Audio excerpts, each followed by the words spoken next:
A heavy, uneasy quiet hung over Maple Grove that late afternoon. The sort of hush that's too perfect, the air thick with a tension you only notice when it snaps. Every house on Lilac Lane seemed frozen in a magazine photo stillness. Neatly mowed lawns, pastel mailboxes, flower beds as precise as a handshake. But behind the Hart family's old white fence, reality was about to shatter. It happened so quickly no one could have predicted it. 1 second, 9-year-old Lily Hart was humming, brushing the soft fur on her German Shepherd Scout, his tail thumping against the grass in their backyard sanctuary. The next, the side gate screeched open, breaking the spell. 3 older boys, Tyler Sykes, the neighbor's sneering son, and his sidekicks, Cole and Mason, slipped inside like shadows cast long by the slanting sun. Tyler's hand gripped a thick wooden stick. A mean smile flashed. Scout's head lifted, hackles raised, just as Lily spun around. "Get out!" she yelled, panic rising. "Leave us alone!" Tyler only laughed, the sound harsh and cold. Cole circled toward Scout, who lunged bravely, teeth bared, but Mason kicked gravel in the dog's face. The boys closed in, their jeers echoing off the quiet houses, and the attack began, sudden, brutal, shocking. Tyler's stick cracked against Scout's ribs. Lily's scream sliced through the suburb like a siren, desperate, wild. "Stop! Please, someone help! Stop!" Scout howled in agony, scrambling and fighting, but he was outnumbered. Lily clawed at the fence, her small hands red and raw, her cries ricocheting down the street. She could see faces in windows, neighbor Mrs. Schuyler peeking out from behind lace curtains, Mr. Brooks pausing on his porch mid-cigarette, a car slowing at the corner. But the windows shut. Curtains twitched closed. The car sped away, not a single door opened. She screamed again, voice tearing, legs shaking as she pounded on the wood. "Help us, please!" But the only response was the sickening thud of wood against flesh. Scout's yelps, the metallic taste of fear flooding Lily's mouth. And then, just as quickly, it was over.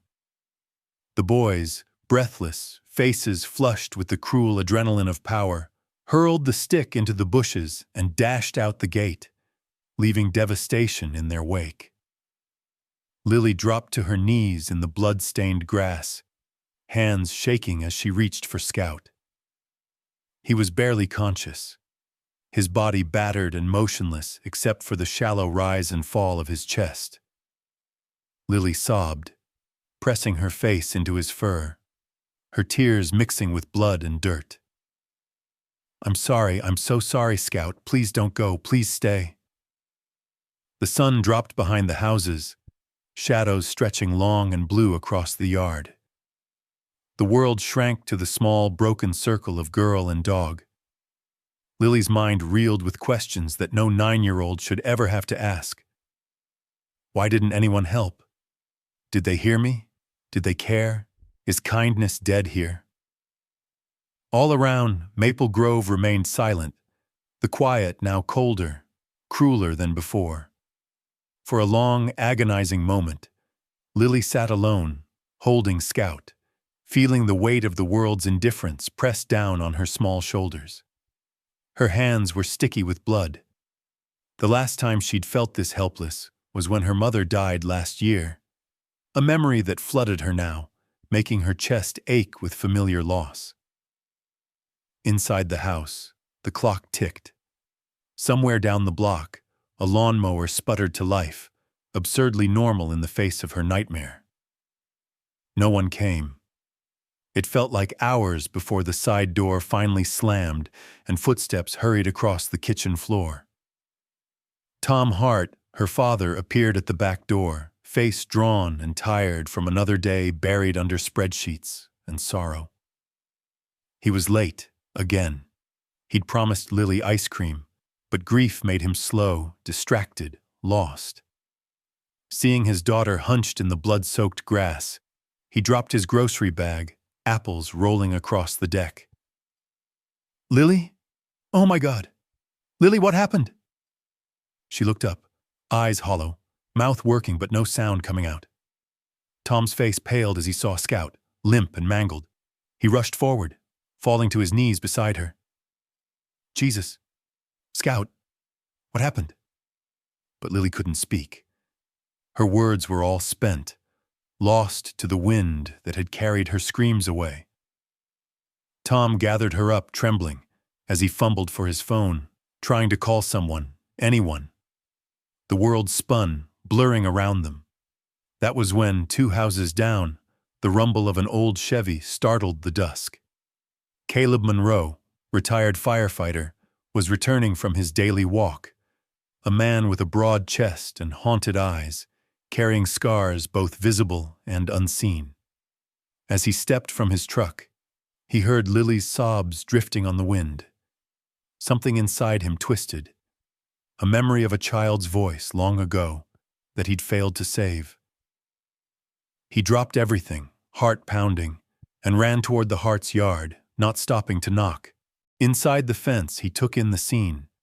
Tom, paralyzed with shock, Lily cradling her dying dog, and the air thick with horror and disbelief. "Don't just sit there, help me," Caleb barked. He moved quickly, lifting Scout's battered body with practiced hands, gentle but urgent. He scooped Lily up in his other arm, ignoring Tom's protests. "We're losing time.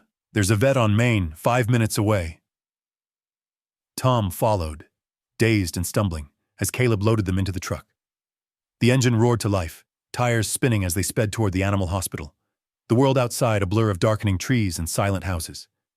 As they drove, Lily pressed her face against Scout's fur, whispering promises and apologies, her heart pounding with guilt, fear, and an anger that burned hotter than anything she'd ever known.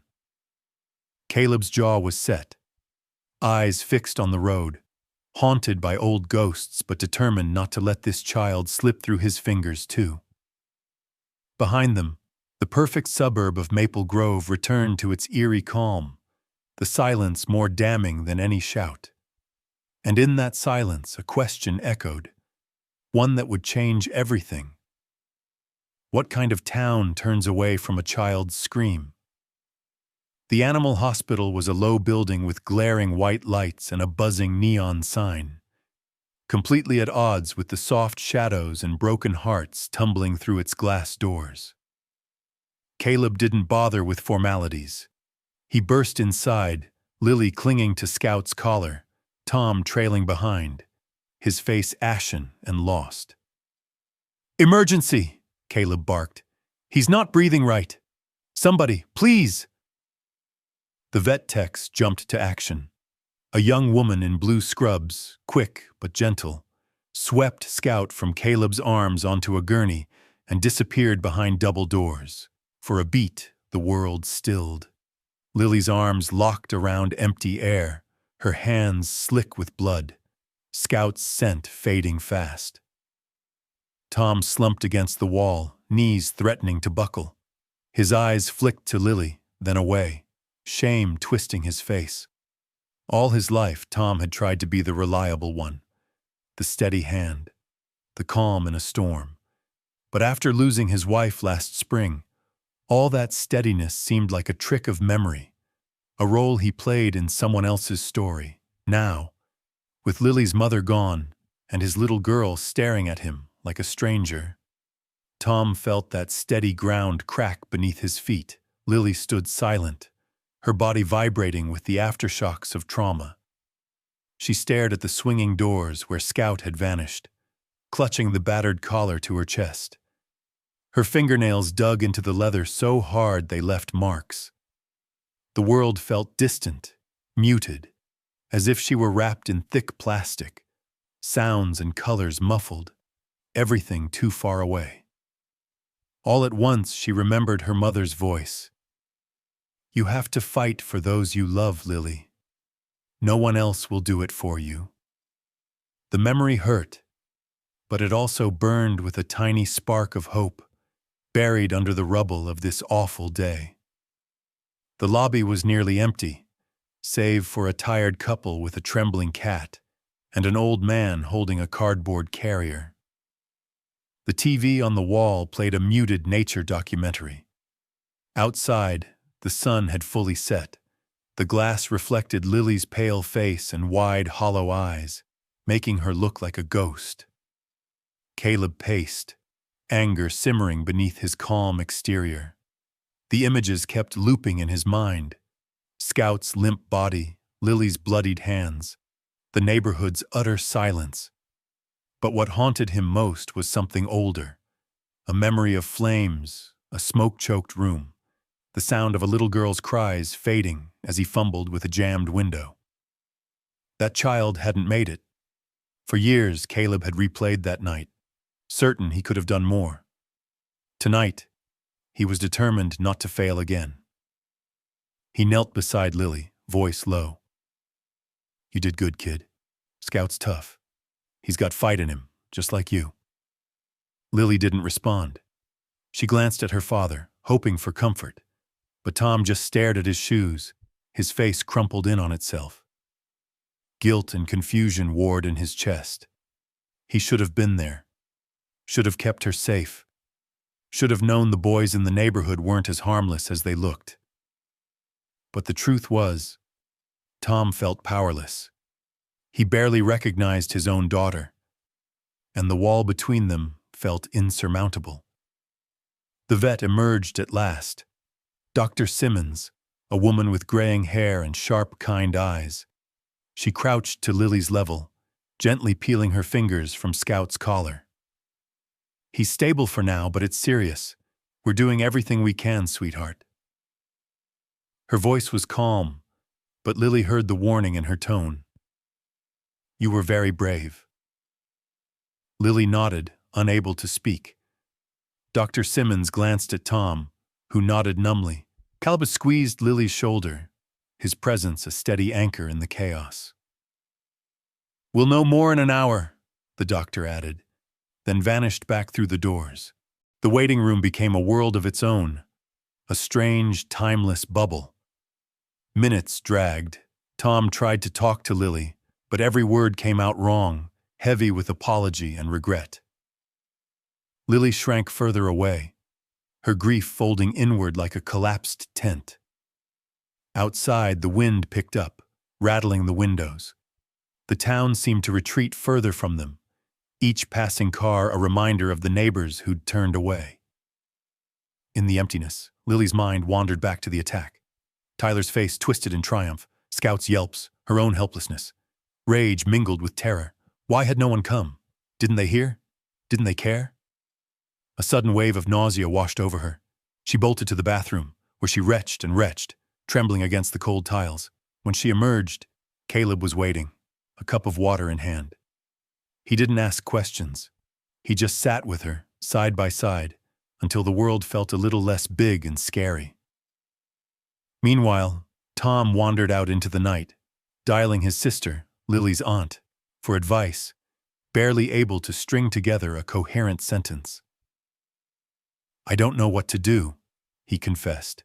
"She won't talk to me. I failed her. God, I failed her." But in the shadows just outside, Caleb's decision to intervene tonight churned up old guilt and a strange sense of purpose. He'd spent years retreating from the world, convinced that nothing he did could make up for past mistakes.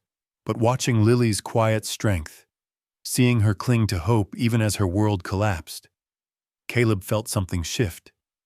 Maybe this was his second chance, not just for Scout, but for himself. As the clock crept toward midnight, the vet returned. He made it through surgery. The next 24 hours are critical. Relief crashed over Lily in a tidal wave. She sobbed, shaking, as Caleb held her close. Tom looked in from the hallway, the distance between them suddenly unbearable. He wished, for the first time in months, that he could find the words to bridge it. But the words wouldn't come. Outside, the town of Maple Grove slept on, unaware or unwilling to care about the pain pulsing through the little animal hospital on Main Street. Inside, 3 lives were drawn together by heartbreak and the fragile hope that, Maybe kindness could still be found in the unlikeliest places. Would Scout survive? Would anyone finally speak up? Or would the town's silence swallow them whole? The answers lingered, suspended in the hush of the waiting room, as the world outside remained unchanged. The waiting room at Maple Grove Animal Emergency Hospital seemed to exist outside of time, a liminal space caught between hope and dread, harsh fluorescent lights etching every shadow and flaw into sharp relief. Lily sat on the farthest plastic chair, feet tucked beneath her, still in the grass-stained shorts and faded unicorn t-shirt she'd worn when her world split open. Her knuckles were white around Scout's battered collar, the leather cold and sticky in her grip, her thumb tracing the brass nameplate as if she could will him back with touch alone. Caleb Monroe paced the narrow aisle between the potted ficus and the ancient magazine rack, his steps restless, shoulders hunched forward, as if carrying the weight of 2 lifetimes. Every so often, he'd glance at Lily, then at Tom, and then out through the window at the dark parking lot, as if searching for answers beyond the reach of the hospital's humming lights. Tom Hart was a statue by the coffee machine, eyes fixed on nothing. He'd filled a styrofoam cup twice, both times forgetting to take a sip. The silence between him and Lily was thicker than any wall. He wanted to reach out, to say something comforting, but everything sounded hollow in his head, and the memory of his wife's laughter felt like it belonged to someone else. Time crawled. The TV in the corner flickered muted images, lions stalking antelope, blue oceans, storm clouds swirling over distant continents. None of it mattered here. The only sounds were the clack of Caleb's boots, the far-off ring of a telephone, and the occasional sob Lily choked back behind tight lips. Every few minutes, Lily's mind yanked her backward, to Scout chasing her across the yard, to the way his tail wagged every morning, to the secret hideaway beneath the big oak tree at the far end of their property. She remembered lying in the grass beside him, dappled sunlight painting Scout's coat gold, both of them invisible to the world. Those memories hurt now, sweet and sharp, colors blurring behind her tears. Caleb finally sat beside her, careful to leave just enough space so she wouldn't feel crowded. Vet says he's fighting, Lily. That's what matters. Some dogs got heart, and Scout's one of them. She nodded, eyes never leaving the swinging doors. Her voice came out barely above a whisper. He protected me. Always did. Even when he was scared. Caleb nodded, swallowing hard. That's what friends do. A nurse emerged to mop the floor and offer more tissues. She lingered, gently patting Lily's shoulder before moving on. The hospital staff moved with a quiet efficiency, their kindness sharp in contrast to the coldness of the world outside. For the first time that day, Lily felt a flicker of hope, a tiny, fragile flame in the darkness. Tom watched the nurse, jealousy and shame battling inside him. Why couldn't I be the one to comfort her? Why can't I do anything right anymore? He tried to speak, voice cracking. Lily, He stopped, the words turning to dust on his tongue. She didn't even turn. Caleb saw the exchange, recognized the pain in both faces, and decided not to push. Instead, he kept Lily company, telling her about the dogs he'd known as a firefighter. The ones who'd rescued people, the ones who'd gotten scared but did their jobs anyway. He didn't embellish. He just told the truth, letting her know she wasn't alone. Minutes blurred into hours.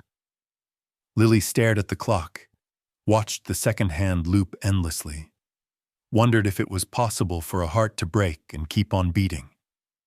The collar in her hand became a talisman, a piece of Scout she could hold on to when the rest of the world felt slippery and unsafe. She drifted in and out of memories, her mother's face appearing and fading, the comfort of her embrace a cruel contrast to the cold reality of this night. She could almost hear her mother's voice. "Hold on, honey. Just hold on." When her eyes filled with tears again, Caleb wordlessly slid a box of tissues toward her. They didn't need to speak. He just sat there, an anchor in the storm. Outside, the parking lot glowed under the buzzing streetlight.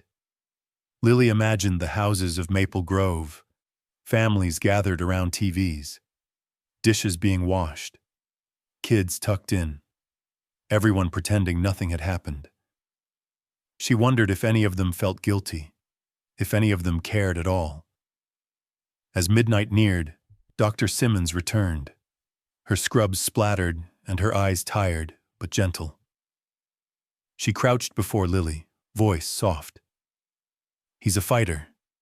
It's still touch and go, but he's through the worst of it. We're keeping him comfortable."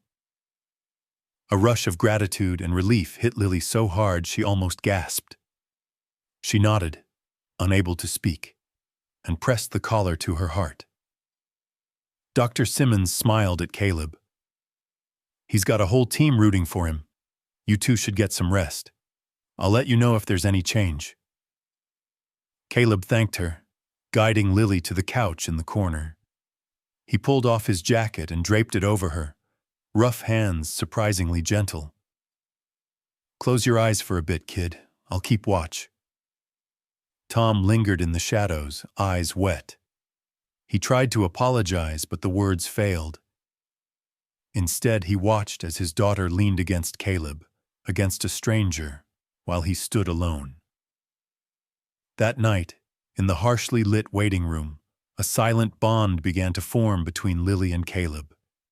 She didn't know it yet, but a seed of trust had been planted. The hospital, for all its unfamiliar smells and noises, became a sanctuary, a place where kindness made its first fragile return. Somewhere deep inside, Lily allowed herself a sliver of hope. Maybe not everyone turned away from a cry for help. Maybe, just maybe, things could change. The next morning dawned gray and restless over Maple Grove, the kind of morning that seemed to leach the color from everything. Lily barely noticed. She hadn't slept. She'd just floated on a cloud of exhaustion, every muscle aching, her eyes gritty with unshed tears. Tom drove her to school in silence, hands gripping the steering wheel so tightly his knuckles whitened. The air in the car was thick with unspoken words. Lily watched raindrops snake down the window, wishing the car would just keep going, that she could be anywhere else but here. At school, nothing had changed. The bright hallway murals, the smell of pencil shavings and cafeteria pizza, the distant echo of a teacher's laughter. It was all the same, but Lily felt like she'd stepped onto a different planet. She walked the hallways with her shoulders hunched, Scout's collar heavy in her pocket, her head down. The other kids flowed around her like water, some staring, some pretending not to notice the dark circles under her eyes and the stiffness in her walk. In homeroom, she slipped into her seat and stared at the clock, barely hearing Miss Watson call roll. No one asked about her, and no one mentioned Scout. Across the aisle, Tyler Sykes lounged in his chair, a smug grin on his face, passing notes to Cole and Mason. They didn't look at Lily, but she could feel their laughter like pinpricks on her skin. The unfairness of it. How they could sit here, safe and comfortable, while Scout was fighting for his life, was almost too much to bear. She gripped Scout's collar in her pocket, her thumb tracing the deep gouges left by the boy's attack. It became her worrystone, something solid to hold on to whenever the waves of anxiety threatened to drown her. She stopped speaking in class. Her answers, once eager and bright, faded to silence. She became nearly invisible. Miss Watson asked her to stay after class one afternoon, voice gentle but distant. "Is everything all right at home, Lily?" Lily stared at her hands, not trusting her voice. She wanted to scream, "No, everything's not all right. Didn't you hear me screaming yesterday? Didn't you see what happened?" But the words stuck in her throat. Miss Watson's eyes flicked to her paperwork, already moving on. "Well, if you ever want to talk, you know where I am." The words sounded hollow, almost rehearsed. At lunch, Lily sat by herself, picking at her food. She watched the other girls trading snacks and laughing, their voices rising in cheerful bubbles. The boys who had hurt Scout sat together too. Not a care in the world, sharing a bag of chips. Occasionally, one of them would glance her way, daring her to say something, but she kept her gaze fixed on the tabletop. Every so often, she would reach into her pocket, wrapping her fingers tight around Scout's collar until her hand hurt. Home was no better. Tom tried. He really did. He brought home her favorite mac and cheese, sat beside her on the couch, offered clumsy apologies for being so distracted lately. But his words felt thin, stretched over too many months of grief. He didn't know how to comfort her, how to break through the wall that had grown between them since her mother died. He'd tried to shield Lily from his own sadness, but in doing so, he'd made himself unreachable. One evening, after a silent dinner, Tom finally cracked. "I'm sorry, Lily. I should have been there. I should have protected you and Scout. I don't know how to fix this, but I want to try." She looked at him, her face unreadable. Part of her wanted to run into his arms, to forgive him, to let herself be a little girl again. But another part, harder, sharper, couldn't let go of the hurt. So she just nodded, not trusting herself to speak. Caleb Monroe, meanwhile, refused to let Lily disappear. He stopped by every evening, always with a small gift, a pack of colored pencils, a mystery novel, a box of Scout's favorite biscuits. He never asked her to talk, just sat with her on the back porch, watching the rain drip from the eaves. One night, as the thunder rumbled, he brought an idea. "You know," Caleb said, nudging her gently, "Scout's gonna need somewhere quiet to recover when he comes home. I was thinking about building him a little shelter in my backyard, but I'm no good with hammers these days. Think you could help me?" Lily looked up, surprised. For the first time in days, she saw something other than pity in someone's eyes. Caleb didn't look at her like she was broken. He looked at her like she mattered, like she was needed. Together they sketched out plans, arguing over how big the shelter should be, what color to paint it, whether Scout would prefer a ramp or steps. It was a small thing, but it gave Lily something to look forward to, a reason to get out of bed. She started spending weekends at Caleb's, helping measure wood, drive nails, paint the trim sky blue. The work was slow and sometimes frustrating, but every board they hammered into place felt like a piece of her heart knitting back together. Even so, the silence of the neighborhood weighed on her. Neighbors glanced over the fence but never offered to help. Some pretended not to see her at all. The isolation stung. It was as if the whole town had agreed, without speaking, that the best thing to do was nothing. But inside Caleb's yard, with the scent of sawdust and fresh paint, Lily began to feel the tiniest glimmer of hope. Here she wasn't invisible. Here she could build something good out of all the pain. The days crawled by. Scout's recovery was slow, the hospital calls brief and cautious. But as the shelter took shape, so did Lily's sense of purpose. With every nail, she reclaimed a little of her lost voice, and though the town's silence still echoed in her bones, she was no longer alone in facing it. The world had turned its back, but Caleb had reached across the divide. In the safe haven of his backyard, the first seeds of healing were planted. Saturday morning brought sunlight to Maple Grove for the first time all week, streaking through Caleb Monroe's backyard and catching on the raw lumber he'd stacked beneath the big oak. It was still early, dew soaking the grass, but Lily was already there, her battered sneakers damp and her ponytail coming loose.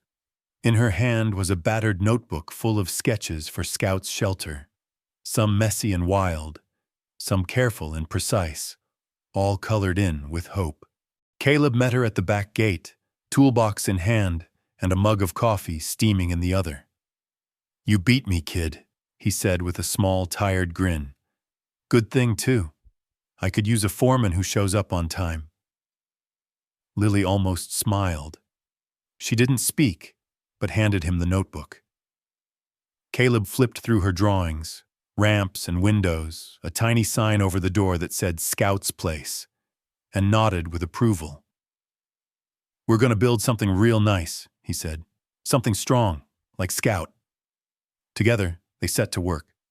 Caleb showed her how to measure and mark the boards, how to drive the first nail without bending it, how to sand the rough edges so Scout wouldn't scratch his belly coming inside. Lily was quiet at first, her words careful and rare, but with each task her confidence grew. She liked the way Caleb explained things, never talking down, never rushing, never filling silence with useless chatter. They worked side by side, hands busy, the world falling away to the rhythm of hammers and saws. Every so often, a neighbor's face would appear at the fence, peeking between slats before vanishing. Mr. Brooks paused on his porch, his dog straining at the leash, but offered only a half-hearted wave. Mrs. Schuyler watched from her kitchen window, lips pursed. Once Cole and Mason biked past, slowing to stare before pedaling away without a word. Tyler never showed himself at all. No one offered to help. No one even asked what they were doing. That isolation stung, but it also gave the work a kind of secret magic. The shelter was theirs, Lily and Caleb's private rebellion against the silence that had swallowed their town. As the days passed, each nail they drove was an act of healing, each coat of paint a promise that not all things had to break and stay broken. At lunch, Caleb grilled cheese sandwiches and poured milk into mason jars. They ate sitting on the back steps, sweat damp and splattered with sawdust, legs stretched out into the sun. Caleb told stories about the fires he'd fought and the dogs he'd known. Good dogs, brave dogs, scared dogs who found their courage when it mattered most. Lily listened, sometimes asking questions, sometimes just soaking in the sound of a grown-up who spoke to her like she mattered. Tom stopped by one afternoon, dropping off a batch of oatmeal cookies and a hesitant, "How's it going?" He watched for a few minutes, trying to find a place to fit himself into the rhythm of Caleb and Lily's teamwork. But the old guilt still hung between him and his daughter, so thick it seemed to sap the energy from his words.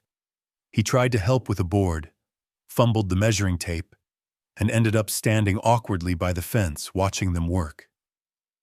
After a while, he drifted back home, leaving Lily with Caleb, her hands moving steady and sure.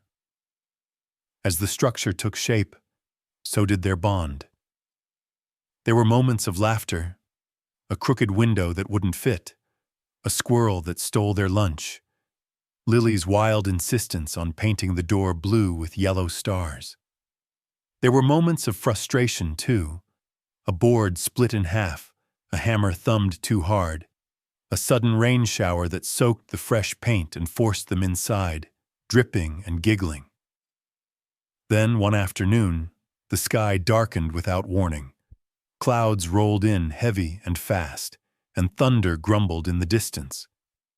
Caleb checked his phone, muttered, "That's not good," and started to gather up the tools, but Lily, feeling braver now, more herself, shook her head.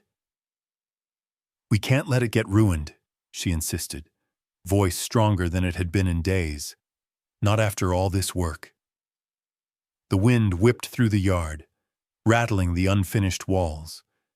Rain began to fall, light at first, then heavier, pounding the grass and turning the earth to mud. Lily and Caleb scrambled to drape a tarp over the frame, struggling with the wind, their hands slipping on wet wood. The storm felt alive, wild and dangerous, but neither of them backed down. They held the tarp in place, laughing as it billowed and snapped, until the worst of the wind passed and the rain eased into a gentle, rhythmic drumbeat. When it was over, they stood together under the dripping shelter, soaked to the skin and grinning. Lily felt something shift inside her, like the last shard of ice in her chest had melted. She looked up at Caleb, saw her own stubbornness reflected in his tired smile, and realized she wasn't alone anymore. Not really. That night, as she biked home, Lily thought about everything they'd built. Not just the shelter, but a fragile, growing sense of hope. The town still watched from behind closed doors, their silence as cold as ever. But Lily had found her voice again, hammer in hand, and she wasn't ready to give it up. Caleb locked up the tools and watched Lily's small figure disappear down the street. He felt the ache in his old joints, the weight of years and regrets, but he also felt lighter, as if some small part of his own heart had been patched together right alongside the walls of Scout's shelter. The world outside remained unchanged, but inside that little yard, something real and lasting had been built. And as the storm clouds faded and the stars returned, both Lily and Caleb knew, whatever came next, they could face it together. For days, the world spun on as if nothing had happened. School lessons dragged, Scout's fate hovered in phone calls from the vet, and Maple Grove kept its distance. The shelter in Caleb's yard was nearly finished, bright with the blue door and yellow stars. But Lily still walked invisible through the neighborhood, her pain met by averted eyes and closed mouths. It was the silence that hurt most. Each day, as Lily worked on the shelter, she wondered why no one had spoken up. Hadn't anyone heard her scream? Didn't anyone care about Scout? Even the parents of the boys who'd attacked him seemed determined to act like nothing had happened, waving from their porches with polite, empty smiles. One night, after Lily had gone home, Caleb sat alone in the half-built shelter. The air was heavy, thick with the smell of rain-soaked wood. He stared at the unfinished walls, at the little sign above the door that Lily had carefully painted, Scout's Place, and felt anger rising in his chest. It was a hot, electric anger that buzzed in his veins, mixing with memories of the child he'd lost so many years ago, the helplessness that had followed him since. He thought of the silence of Maple Grove, the way the neighbors had turned away, how the boys who'd done this walked free while Lily suffered alone. Caleb pulled out his old phone, thumbs trembling, and snapped a photo of the shelter in the moonlight. Scout's battered collar sat on the threshold. For a moment he hesitated, but the need for action was stronger than caution. He opened his social media app, something he rarely used, and typed, "This is Scout's shelter." Scout was beaten in his own backyard while neighbors watched and did nothing. His 9-year-old owner, Lily, screamed for help and no one came. Our town needs to do better. Our kids and animals deserve better. Silence is not kindness. Please share. He attached the photo and hit post before he could talk himself out of it. Caleb tried to sleep that night, but tossed restlessly, the anger simmering under his skin. By morning, his phone was buzzing and dinging nonstop. Messages poured in from strangers, hundreds, then thousands, then tens of thousands. People were outraged. Animal lovers, parents, even reporters wanted to know more. Donations flooded a link he'd added almost as an afterthought. Offers of help came in from animal rights groups, rescue organizations, and people from all across the country. Caleb was stunned. He'd expected maybe a handful of sympathetic comments, but nothing like this. Nothing that could reach so far, so fast. The story spread like wildfire. Minnesota girl's dog brutally attacked. Town's silence questioned. He watched as news vans rolled into Maple Grove, reporters knocking on doors, asking pointed questions no one had been willing to ask before. At first, the attention was a shock to Lily and Tom. That morning, Lily walked into the kitchen to find her father at the table, eyes wide as he scrolled through messages on his phone. "You need to see this, Lil," he said, handing it to her with shaking hands. Lily's heart thudded in her chest. There on the screen was the photo of Scout's shelter, her painting bright and unmistakable. Below, thousands of people had left messages. "This is heartbreaking. How could anyone stand by and do nothing? We're with you, Lily. Sending love from Texas. Stay strong. There are good people out here." The words washed over her like warm rain. For the first time since the attack, Lily felt seen. She scrolled through message after message, some angry, some tender, some from kids her own age telling her they believed her, that they would have helped if they could. There were even offers to help finish the shelter, to donate for Scout's recovery. Caleb showed up soon after, phone in hand, eyes wide with a combination of awe and exhaustion. "Kid, you broke the internet," he said, only half joking. "People are listening now." That same day, animal rights groups began calling. Reporters camped out in front of Lily's school, asking for interviews. Parents who had never spoken to Tom before left letters in their mailbox, some offering apologies, some making excuses for why they hadn't come to help. The principal called Tom, stammering through a speech about school values and promising a thorough investigation. Even the boys who'd hurt Scout were suddenly awkwardly polite. Cole and Mason kept their heads down, while Tyler avoided Lily's gaze altogether. But what mattered most was the message Lily got from a girl named Maya, who lived in Texas. It read, "My dog was hurt once, too. No one believed me. But I believe you. I wish I could have helped. You're really brave." Lily read it again and again, tears filling her eyes. For the first time, she didn't feel invisible. She wasn't just a sad, silent girl in a small town. She was someone who mattered, whose story had reached far beyond Maple Grove. That night, as the news story aired on TV, Lily, Tom, and Caleb watched together. The footage showed the shelter, the collar, Scout's picture, and the painted sign over the door. There was footage of the street, of closed windows, and quick interviews with neighbors who now squirmed under the camera's gaze. Afterward, Tom turned to his daughter. "I'm sorry for not hearing you before," he said. "But I hear you now, Lily. And so does everyone else." Caleb nodded, his own eyes shining. "You started something, kid. You broke the silence. That's not easy to do." Outside, the lights of Maple Grove flickered in the dusk. But inside Caleb's yard, something new was growing. Community, outrage, hope, and a promise that things would never be the same. For Lily, that knowledge was the beginning of healing. She was no longer alone, and neither was Scout. By the end of the week, Maple Grove was no longer just a sleepy suburb on the edge of nowhere. It was a headline, a trending topic, a cautionary tale whispered on talk shows and dissected by strangers from California to New York.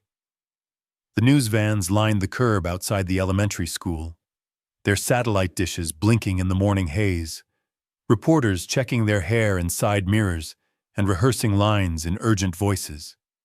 Inside, the school was buzzing. Teachers huddled in break rooms, their whispers sharp and anxious. Parents hovered at drop-off, casting nervous glances at Lily and her father. Tom felt every eye in the room. Where once he'd walked the halls unnoticed, Now every conversation seemed to halt as he approached. At first it made his skin crawl. Shame and fear tangled in his chest. But he saw, too, something shifting behind those stares. Guilt, maybe. Or regret. The uncomfortable birth of empathy. The three boys, Tyler, Cole, and Mason, were suddenly the most scrutinized kids in town. Their parents, once so smug and dismissive, now scrambled to explain themselves. Tyler's mother issued a statement to the news, voice trembling as she blamed boys being boys and a misunderstanding. It only made the public angrier.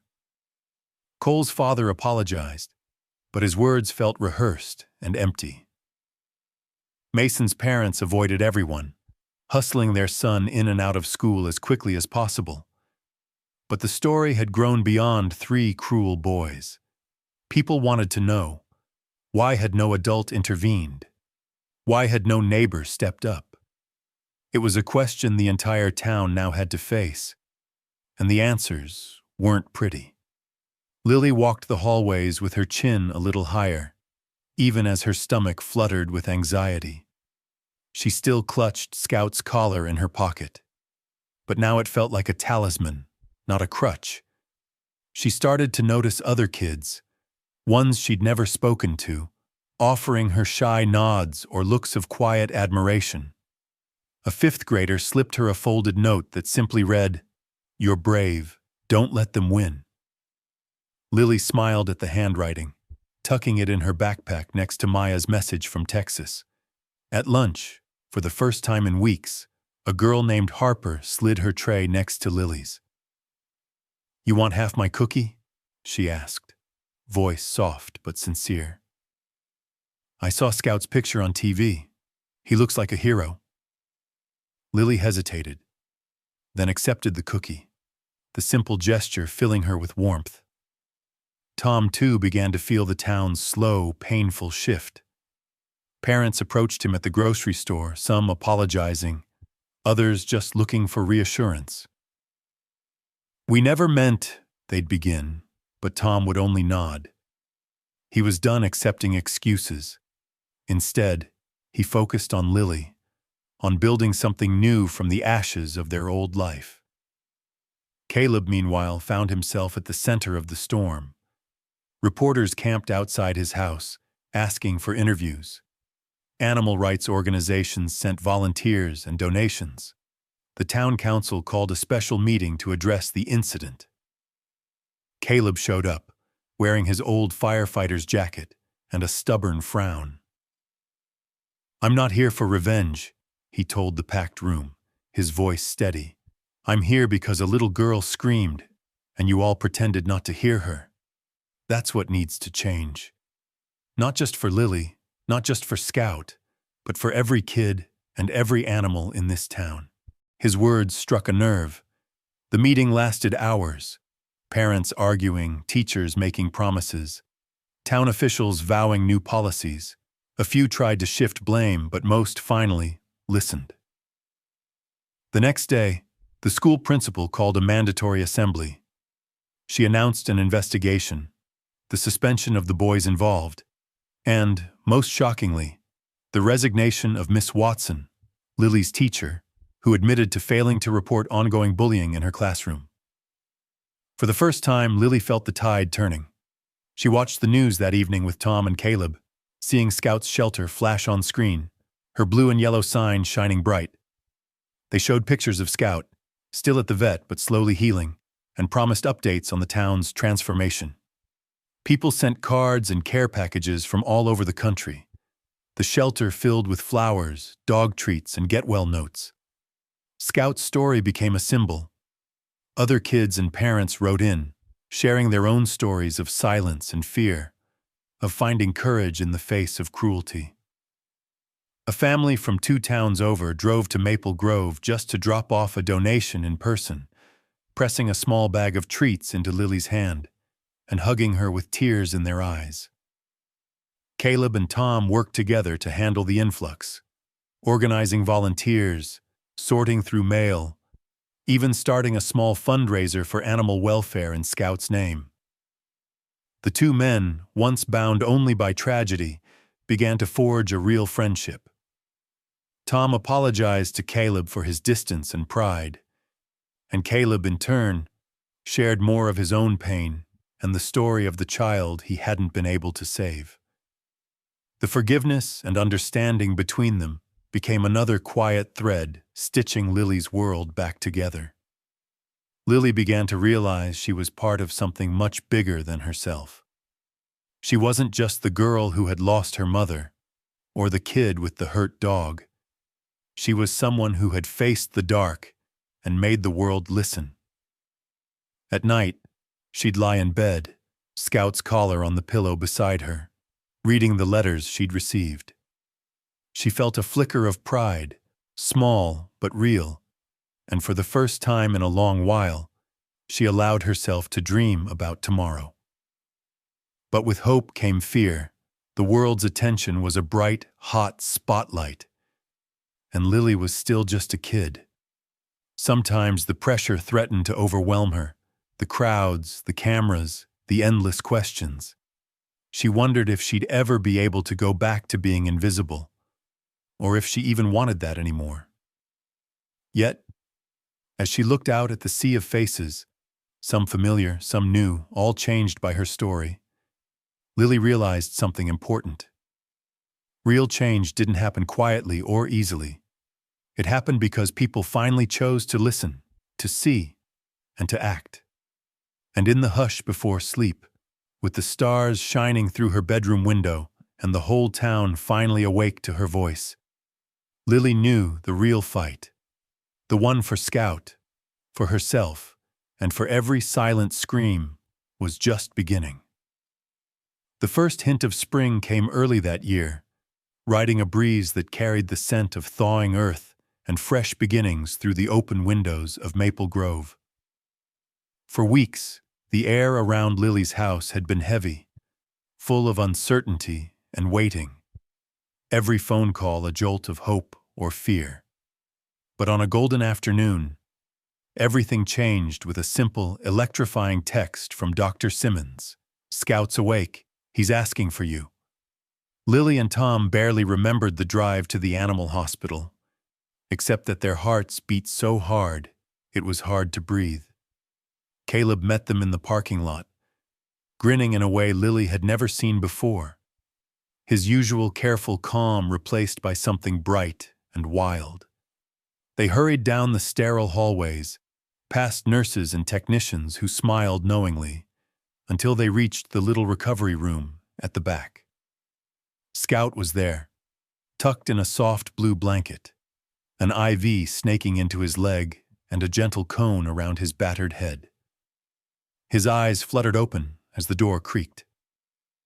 For a moment he seemed confused, then his tail thumped, slow and unsteady, but unmistakably his. "Scout!" Lily rushed to his side, careful not to squeeze too tight, burying her face in his warm fur. Tears came, but they were different this time, soaked in relief, not sorrow. Tom crouched beside her, his arm trembling as he scratched Scout's ears, whispering, "Hey, buddy, we missed you so much." Scout licked Lily's hand, his nose searching for her in the tumble of blankets. He was thinner, grayer around the muzzle, and moved with cautious slowness, but he was alive. He was home. Caleb cleared his throat, blinking hard. "Looks like he's got more lives than a cat," he joked, though his voice caught on the last word. The vet, Dr. Simmons, gave Scout one final check, then turned to Lily. "You did it?" He pulled through because he knew he was loved. Word spread quickly. Scout was going to make it. Within hours, cards and flowers appeared on the Hart porch, some from neighbors who'd once pretended not to see, others from strangers who'd followed Lily's story online. A group of students from school made a giant banner that read, "Welcome home, Scout, hero dog." Someone left homemade dog treats in a bright red tin. There were even new toys and a special engraved collar, shining and strong, like a medal. Scout's homecoming was quiet but powerful. The first night, Lily slept on the floor beside him, hand on his back, her breath rising and falling with his. Tom dozed in the armchair, and Caleb checked in with a steady stream of encouraging texts. They were a team now, a patchwork family stitched together by hardship and healing. As Scout grew stronger, so did Lily. She walked a little taller, spoke a little louder. With each step Scout managed outside, wobbly but determined, Lily felt a surge of hope. She and Caleb worked together to finish painting the shelter, neighbors watching from behind their curtains at first, then finally coming forward to ask if they could help. It started small, a plate of brownies from Mrs. Schuyler, a sack of nails from Mr. Brooks, an offer from Cole's older sister to plant flowers around Scout's shelter. Little by little, the community thawed, moved by Lily's resilience and Scout's unlikely survival. Word of Scout's recovery brought people from nearby towns. Families visited, dropping off donations or simply offering a pat on Scout's head and a "good job, Lily." The school organized a kindness rally, inspired by Lily and Scout's story. Teachers and students alike wore pins shaped like blue dog bones, and the principal announced the launch of a new animal welfare and anti-bullying program, Scout's Pledge, aimed at making sure no one's cries for help went unanswered again. Lily was invited to speak at the rally, her stomach twisting with nerves and excitement. She remembered all the nights she'd spent wishing she could just disappear. Now people wanted to hear what she had to say. The rally was held in the school gym, packed with students, teachers, parents, and TV cameras. Caleb and Tom stood off to the side, pride etched deep into their faces. When Lily stepped up to the microphone, her hands shook, but Scout sat at her feet, tail wagging gently, his warm presence a shield against her fear. She cleared her throat, looking out at the sea of faces. "I used to think I was invisible," she began, voice trembling but strong. "That if I screamed, no one would hear me. But I was wrong. People do hear you. They just have to decide to listen and to act." The room was silent, the weight of her words hanging in the air. She glanced at Scout, then at Caleb and Tom. "We built a shelter for Scout," she said. "But what we really built was something bigger. A place where people care, where no one is alone." There were tears in the audience. Even Tyler, who sat with his head down in the last row, seemed moved. After the rally, the community transformed in ways Lily could never have imagined. Volunteers signed up to help at the animal hospital and the local shelter. Bake sales raised funds for rescued pets.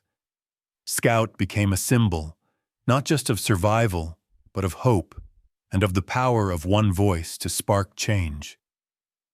At home, things changed too. Tom and Caleb became partners in the truest sense, organizing community events, mentoring kids, and finding ways to give back. Tom apologized to Lily for all the times he hadn't been there. "I see you now," he promised, "and I'm never looking away again." Caleb, for the first time in years, found peace for the old wounds that had haunted him. And every evening, as the sun dipped below the rooftops and Scout curled up in his new shelter, Lily felt a deep, quiet joy, a sense that the world, though still imperfect, was moving in the right direction.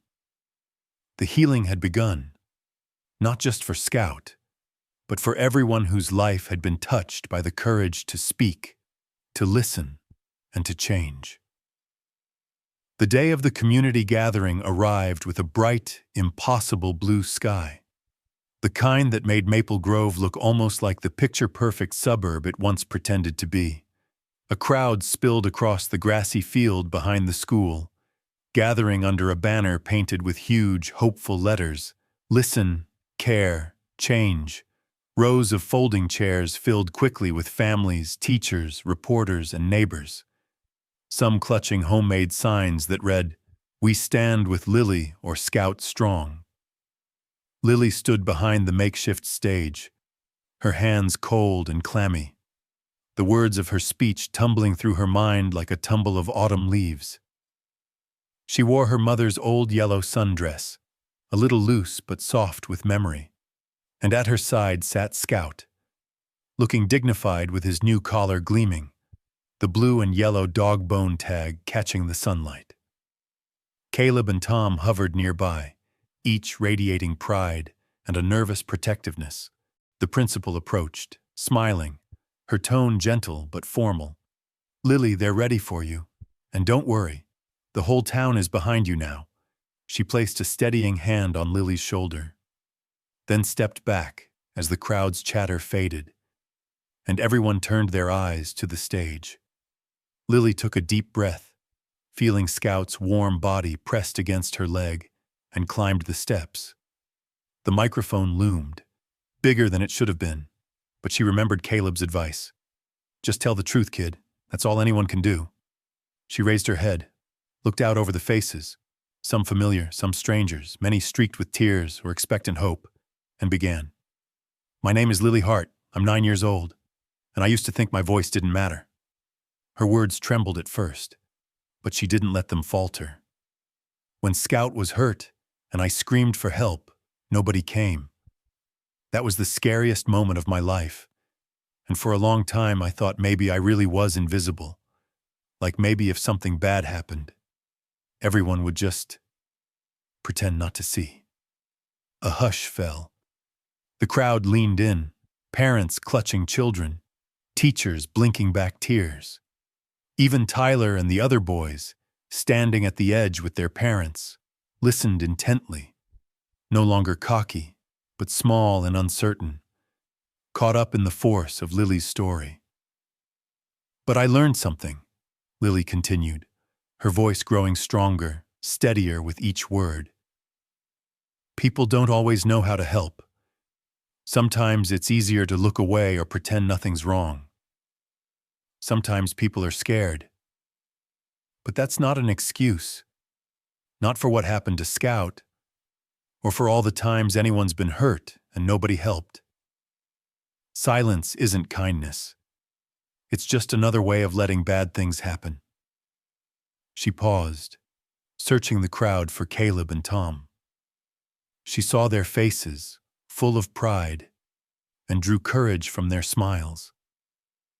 "I forgave the people who didn't help. Not because what happened was okay, but because holding on to anger just made me feel alone. I don't want anyone else to feel like I did. We can all do better. We can all be the person who listens, who acts, who cares." Lily knelt beside Scout, resting a hand on his head. "Scout is alive because people started to listen.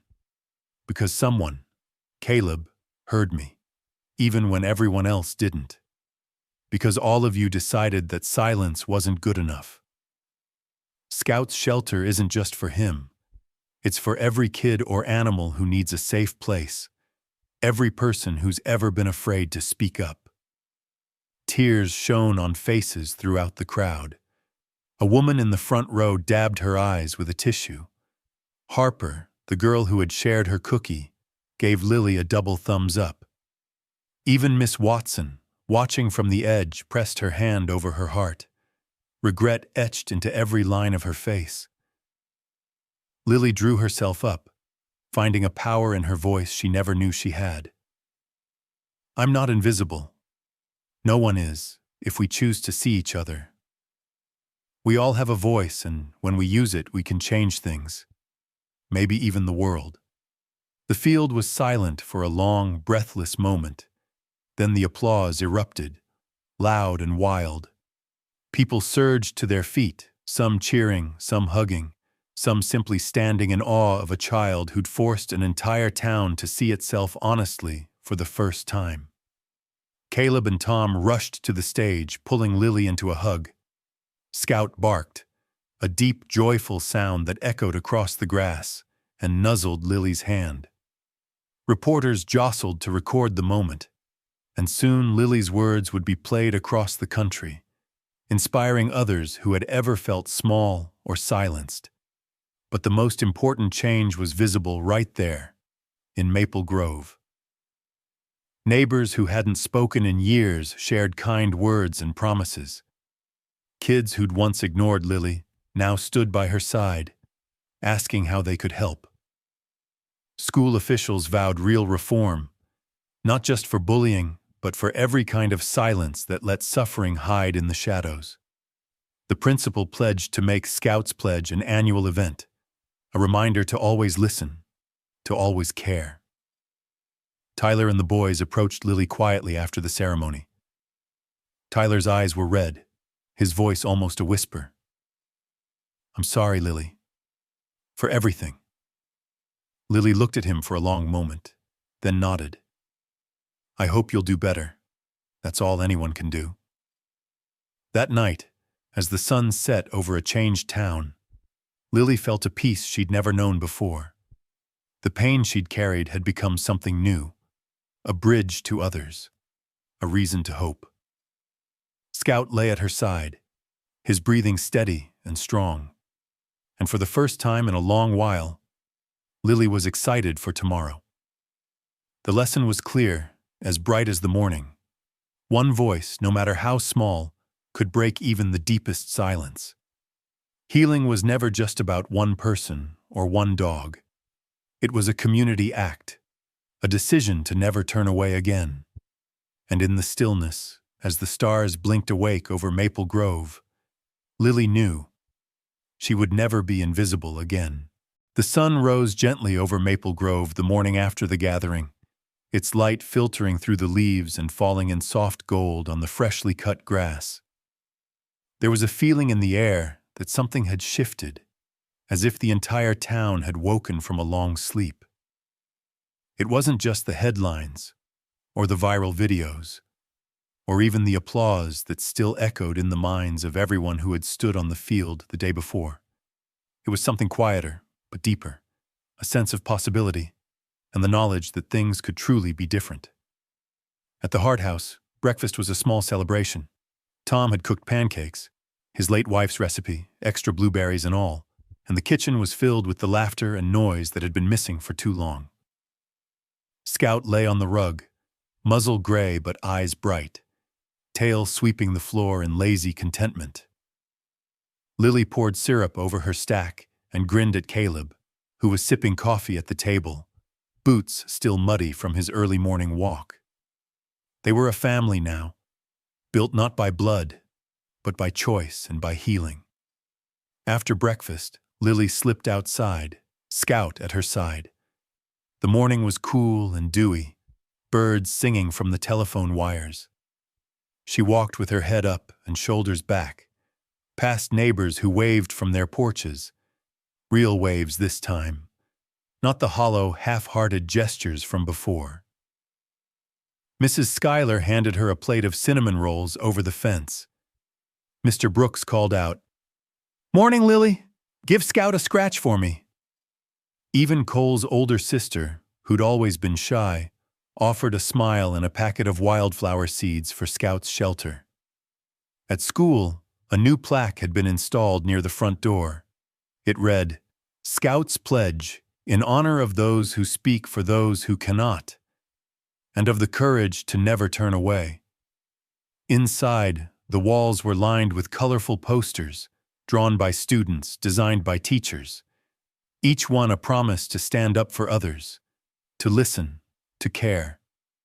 The anti-bullying and animal welfare program was no longer just a proposal. It was a living, breathing part of the school's culture. Classes had started writing letters to shelters, and a kindness club was formed, open to everyone, led by none other than Lily. One Friday, the town organized a community event at the park, officially dedicating Scouts Shelter and the new memorial garden for animals and children hurt by violence. There were speeches, short and genuine this time, music, games, and tables filled with home-baked treats. Caleb shared stories about the fires he'd fought and the lives he'd seen changed by ordinary acts of courage. Tom thanked everyone for giving his family a second chance. When Lily stepped up to the microphone, she didn't tremble. She looked out at the smiling faces and spoke from her heart. "This isn't just Scout's shelter," she said, glancing down at her dog. "It belongs to all of us. It's a reminder that kindness is a choice we make every day, even when it's hard. Especially when it's hard. If you ever hear a cry for help, be the person who runs toward it, not away." The crowd cheered, but the best applause came later, when Lily saw small changes all around her. A boy stopped a playground fight by speaking up.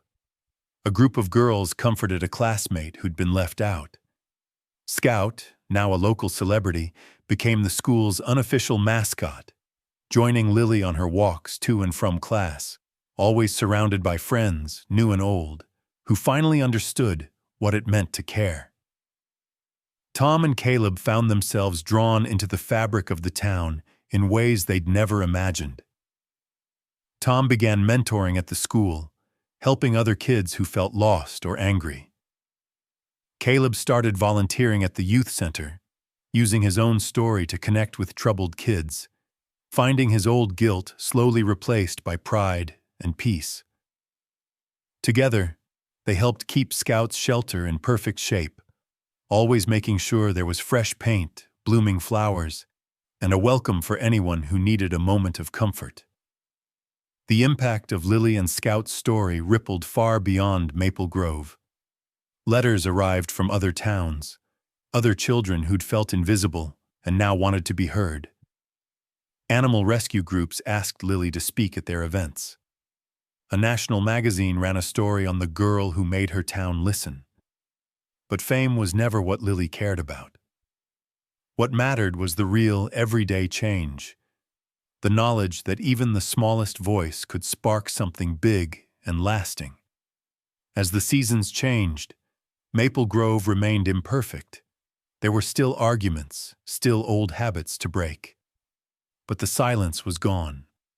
In its place was a chorus of voices ready to speak up, to reach out, to break the cycle of indifference for good.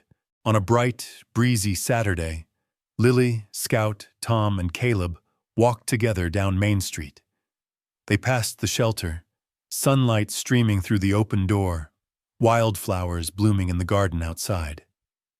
Children played in the park, their laughter loud and joyful. Lily stopped and knelt by Scout, running her hand through his fur. "We did it, buddy," she whispered. "We really did." Scout licked her face, his tail wagging, proof that hope, once found, is hard to lose. And as they walked home together, Lily knew the truth of everything she had learned, that a single voice, no matter how small, can change the world, that courage is not the absence of fear, but the decision to stand up anyway, and that communities are not defined by the cruelty they once allowed, but by the courage they find together to heal. If you hear a cry for help, don't turn away. Be the one who breaks the silence. Be the hope. Be the change. And with that, the sun set over a town at peace, Scout's shelter glowing in the golden light, a promise that would never be broken again.